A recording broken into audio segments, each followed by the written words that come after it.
Agar AI haqidagi oxirgi ma'lumotni misol uchun men ko'p podkastlardan olaman.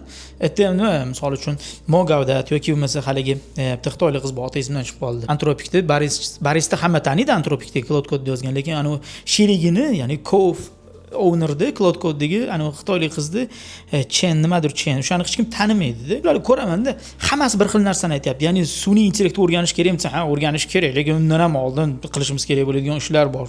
Nima u ishlar? Sun'iy intellektni o'rganish yoki bo'lmasa undan to'g'ri foydalanish degan tushunchadan oldin biz tanqidiy fikrlashni o'rganishimiz kerak. Bittasi instrumentni o'rgatyapti O'zbekistonda kursda. Aytayaptiki, mana shu narsalarni qilishlaring kerak. Bu faqat o'zlaring bergan manbalar bilan ishlaydi. Notebook LM'da bunaqa qilsalaring bo'ladi, bunaqa qilsalaring bo'ladi.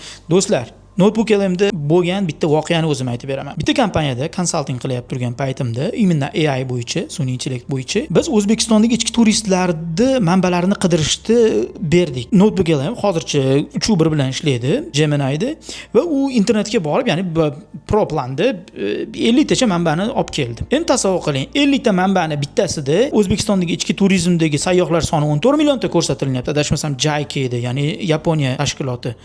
Ikkinchisida, ya'ni Birlashgan Millatlar Tashkiloti ichki turizmni hisoblashda 140 millionga yaqin deb beryapti. Chunki ko'pchilik bir yil ichida bir necha marta sayohat qiladi, boshqa shunga o'xshagan. Ya'ni parametrlar har xil, lekin ikkalasida ham bu narsalar ichki turistlar deb, ichki turizmga raqamlar deb berilyapti. Endi siz faqat men o'zim aniq manbalarim bilan ishlamayapman degan taqdiringizda ham qaysi manba to'g'ri bo'ladi? Shu sabab eng birinchi sun'iy intellektga o'rganish shart bo'lgan narsa tanqidiy fikrlash. Tanqidiy fikrlashsiz sun'iy intellektni o'rganmang. Chunki siz faqat uni javoblarini to'g'rilikcha qabul qiladigan bo'lasiz. Tanqidiy fikrlashning o'zining instrumentlari bor.